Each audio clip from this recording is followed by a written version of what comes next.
Hey guys, and welcome to the Working Money Channel. So a bit of an unimpressive day for the crypto market. We're still hanging on $1.2 trillion in market cap, and Bitcoin dominance still up around 46%. You guys can see down here, not too much movement. We're seeing a little bit of up, a little bit of down, just depending on which cryptocurrency you're looking at, but no major moves. XRP, for example, is down about 0.39%, Bitcoin down 0.02% in the last 24 hours. So right now we're seeing things really just kind of calming down. Not a lot of volume. We can see down here, XRP and Cardano jockeying for the number 6 and number 7 spot respectively. I've got the Bitcoin chart up here right now, 29,500 for BTC.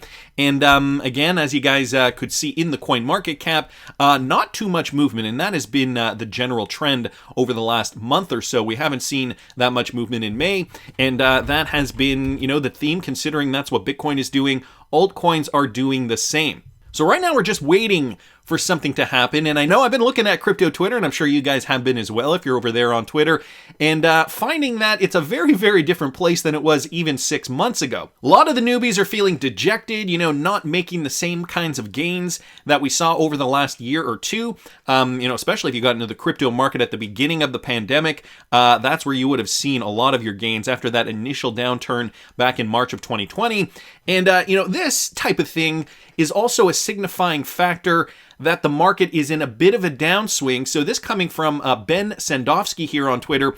This fellow here, he wrote this: I received an offer from Coinbase to be a back-end software engineer. After weighing my options and considering the exciting future opportunities, I had chosen to join Coinbase over pursuing a PhD.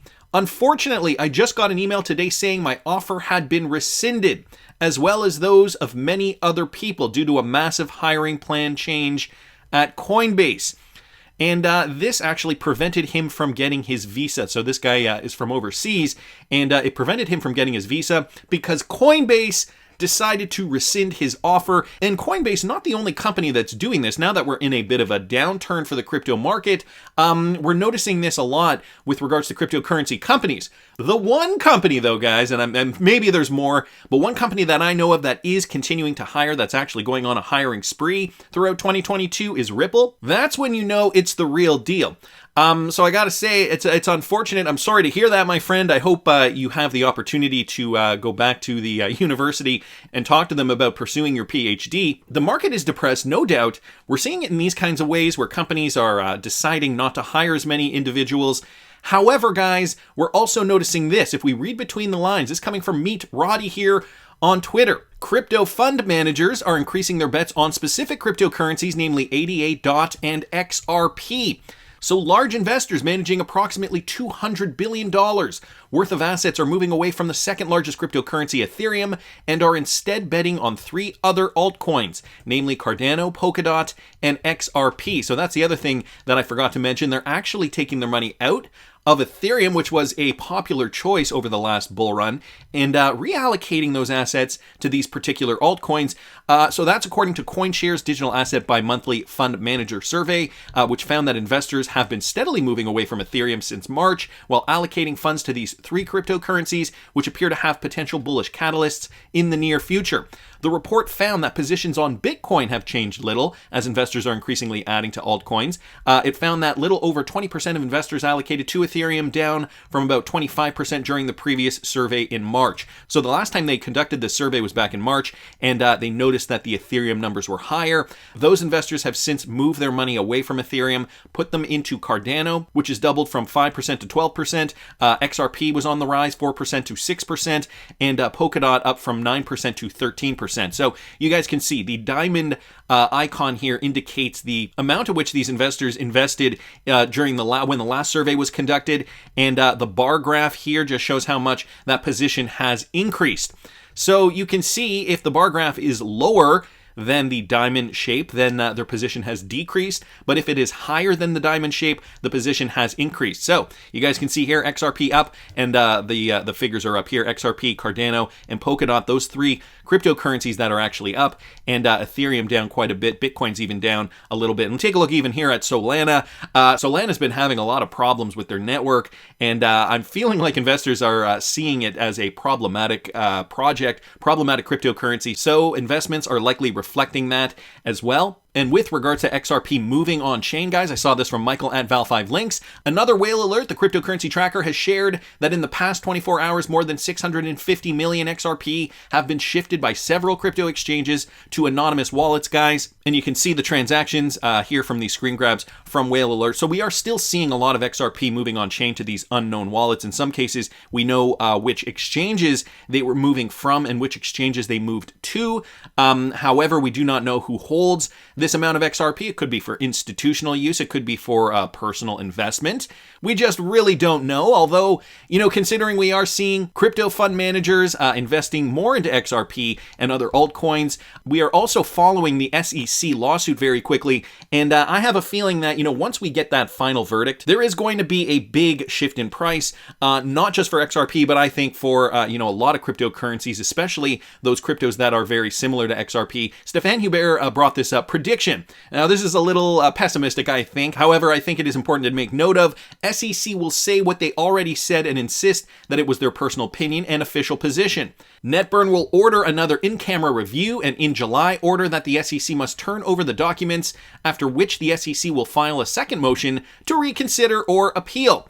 So more of the same, predicts Stefan Hubert. He retweeted out this tweet, and this is Ellie Turret. She's a Fox Business producer who's been following the SEC lawsuit very closely. She recently made an appearance on Ben Armstrong's BitBoy Crypto Show, and she's been talking to Ripple's lawyers. Listen to what she has to say. I spoke to lawyers, close to Ripple, and they seem to think that there could be, she might even come out with a verdict on, not a verdict for the case, obviously, but an opinion on whether those emails should be shown on Tuesday when she's heard from both parties. I think right now she probably knows what she wants to rule on, but she, wants to get clarification from the SEC, clarification from Ripple, and then she might make a decision then and there. She might not. We might still be waiting for, her to make a few more decisions. So I think that is definitely a big thing to watch. This coming Tuesday, that would be June the 7th, we could actually get a verdict. Well, not a verdict on the case, as Ellie corrects herself. Not a verdict in the case, but perhaps we will get a decision as to whether those emails should be handed over or not. And of course, once we get a final verdict, that's it. It's game over. The landscape is going to be changed forever. Again, this is a landmark case. The entire cryptocurrency market is watching the Ripple XRP lawsuit. It's not just good for XRP hodlers. This is going to change the face of cryptocurrencies in the United States of America. Anders L down here saying, this is my take. Good news, the emails are probably so bad that the case is over and they have to hand them over. Bad news, the SEC will do everything in its power to delay it as much as possible, using all tricks in the book without any shame. So, two sides to this. Of course, the SEC probably seeing that their days are numbered and trying to prolong the pain for as long as possible. But, we're playing the long game here, guys. XRP community holding strong, and, of course, we're going to see what happens on June 7th. And the SEC case is just one piece to the puzzle. Will we see an XRP go up from anywhere between $10 to $20? Well, this is what Valhil Capital CEO Jimmy Valley predicted. In the immediate aftermath of the lawsuit, we could see an XRP shoot up to double digits. Now, that still could be a few months away. And I don't know if you guys caught this video that I did a few months ago. It was about 7 months ago, back in October. Jimmy Valley predicted, it's done. G7 countries have decided. Congratulations to all XRP hodlers. And if you guys haven't seen this video, I will link it up here in the top right-hand corner. But I also thought I'd play a little clip from that time period because just recently, Jimmy Valley just did another interview, and it has to do with this particular story. So just to give you guys some context, back in October 2021, this is what he had to say, and then we're going to get to what he said a couple of days ago. And, the rest of the world, especially G7 countries, also looking for some standardization. Guys, this tweeted out from Jimmy Valley here on Twitter. Never could happen. Call me when it's $5. Fringe-worthy and scripted. Wish I had what he was smoking. G7 financial leaders reach agreement on CBDCs. So they reached an agreement proposition on 13 public policy principles for central bank digital currencies in a move that would pave the way for greater adoption of CBDCs across the world's leading economies. According to the statement from the U.S. Treasury Department, the public policy principles will be grounded in transparency, some economic governance, and a respect for the rule of law in a way designed to foster innovation and the development of new digital currencies for retail purposes. And so in a joint statement, the senior finance and central bank officials from across the G7 said that while innovation in money can bring benefits, these must be tempered by regulation to deal with the potential wider public policy fallout. Here's a quote: "Innovation in digital money and payments has the potential to bring significant benefits, but also raises considerable public policy and regulatory issues. Strong international coordination and cooperation on these issues helps to ensure that public and private sector innovation will deliver domestic and cross-border benefits while being safe for users and the wider financial system." So obviously, G7 countries wanting that international standard so that they can, conduct business in a safe manner. It has to be a standard that everybody is willing to get on, right? Interoperability, something that Ripple does very, very well. And since Ripple is a partner of the World Economic Forum and also in cozy with some of these other organizations, let me continue here. The comments come following a meeting of financial officials in person in Washington as part of a series of meetings bringing together the World Bank and the International Monetary Fund under the leadership of the UK Chancellor Rishi Sunak. So the World Bank is involved in this, the International Monetary Fund as well, two companies that are very familiar with Ripple and, dare I say, maybe even fairly cozy with the Ripple company. In their statement, the officials said central bank digital currencies would ultimately stand alongside cash, providing a safe, liquid alternative for settling payments digitally and efficiently. So boom, this coming from G7 countries now with this statement, this most recent statement from only a few days ago. They have reached an agreement on 13 public policy principles for CBDCs, ushering in a new era for finance that will include central bank digital currency. So I wanted to thank Jimmy Valley for posting that. And did you guys see this? Jimmy Valley, it's done. Congratulations to all. Now, without context, you might not understand what this really means and why you should be really excited by this. Or at least this is how I'm reading it, all right? I might be wrong. So this is a photo of Jimmy Valley. Looks like he is in some kind of private jet here, going somewhere. James Rule XRP congratulating him. BondCrypt XRP also with some congratulations. But Michael at Val5 links here asking for some context. Yes, context. This is what we need. Well, if you guys remember, I did a video about this just last month, and if you guys have not seen that video, with regards to Jimmy Valley, he is the CEO of Valhil Capital, claiming a $10,000 to $35,000 XRP, perhaps, potentially. That is his prediction, not mine. Okay, if you guys didn't catch that video, I'll link it up here in the top right-hand corner. But there were some draft agreements that were still kind of floating around that had not, there was nothing solidified at that moment in time for the repurchase, guys, of XRP from XRP hodlers. So just to kind of sum it up, I want to bring you guys this document from back in September of 2021, okay? It's confidential committee resolutions to approve proposed terms for the purchase of XRP from participating token holders. Whereas the member of the confidential committee evaluated the confidential term sheet, proposed terms for the purchase of XRP tokens from participating token holders, insubstantially the form attached here to the proposed terms, and determined the proposed terms to be acceptable to a reasonably prudent XRP token holder, and such members of the confidential committee have determined it would be necessary, advisable, and in the best interests of all potential participating token holders, as defined in the proposed terms, that Valhil Capital, together with its members, managers, directors, officers, subsidiaries, and affiliates, namely Valhil, will take certain actions to submit the proposed terms to the relevant party set forth in the proposed terms in order to implement a proposed transaction as defined in the proposed terms as quickly and expeditiously as practicable. Now, therefore, it will be resolved that the form, terms, and provisions of the proposed terms are hereby authorized and approved, with such non-material modifications and changes herein as any director, manager, or officer of Valhil that is submitting such proposed terms as contemplated herein shall deem appropriate such submission to conclusively evidence that determination. Resolved further, Valhil is hereby authorized and directed to take any and all responsible ethical, legal, and moral actions to submit the proposed terms to the relevant parties set forth in the proposed terms in order to implement a proposed transaction as quickly and expeditiously as practicable.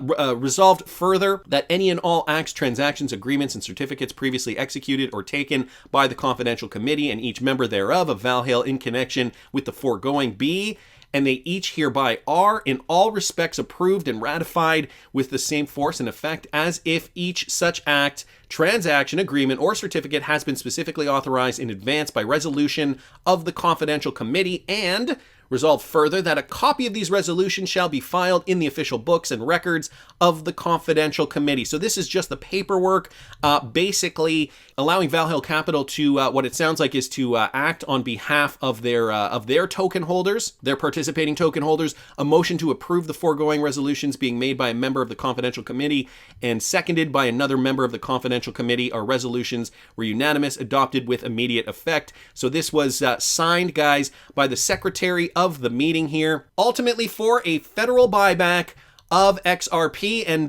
when I did that video originally, I actually got it wrong. I thought Valhil was buying back the XRP, but James Rule over here commented in the comments section, and I had to pin that tweet. No, this is for a Fed buyback of XRP. And on top of it all, beyond the Lambo moon prices, Jesse Mueller down here saying, you know, anyone who knows James knows Valhil Capital is his buddy's company. So this is definitely true and privileged information. Thank you, James. So back to the photo, guys. Jimmy Valley saying it's done. Congratulations to all. That sounds to me like the ink is finally dry on the paper. And so now it's only a matter of time before the Fed is going to require, and you are going to want to sell your XRP to the Fed. And considering this prediction, I'm assuming it's going to look like a very, very tempting offer. I think the state of affairs throughout the world is such that we're going to need a solution like an XRP for liquidity purposes sooner rather than later. So the question is then, okay, we've magically resolved it. Where does the price go?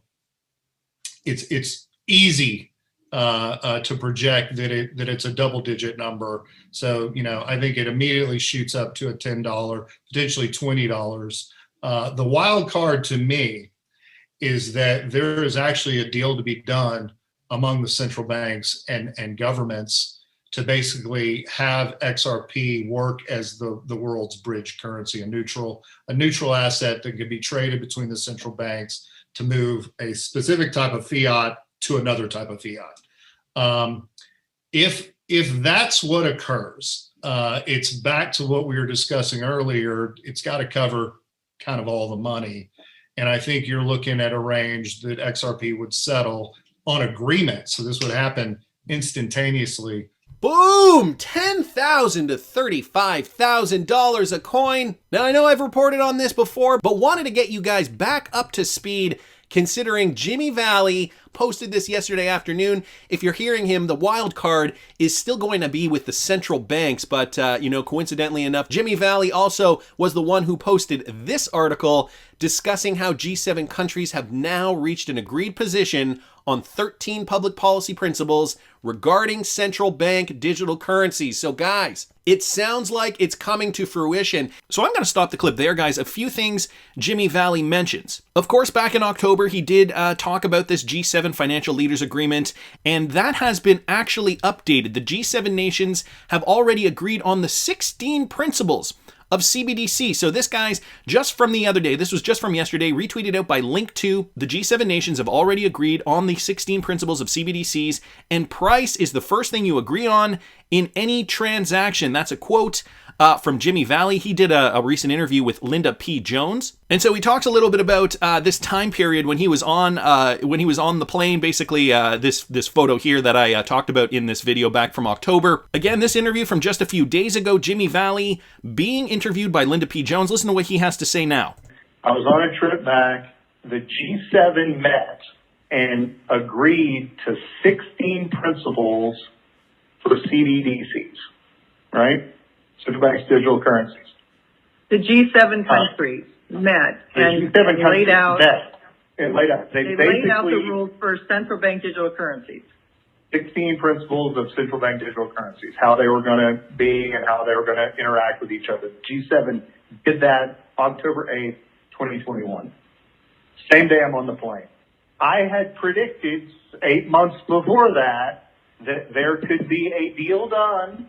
There could be an agreement struck among people like the G7 that they would come to some type of arrangements to start trading in digital currencies. I published the article in a tweet. I tweeted out the article, the G7, and then my very next tweet was, "It's done. Congratulations to all." Because after I published the articles, I was sitting there thinking and reading through again the 16 principles. I was like, okay, do you think that they came up with an agreement on these 16 principles and they don't know what the price is going to be? Of course they do. Yes. Price is the first thing that you agree to in any transaction. You don't even keep talking unless you got an agreement on what the price is. You don't even continue talking unless you have agreed upon the price. This coming straight from Jimmy Valley from this interview from a couple of days ago. And yeah, he did predict it. So $10 to $20, is that the first step once we see clarity?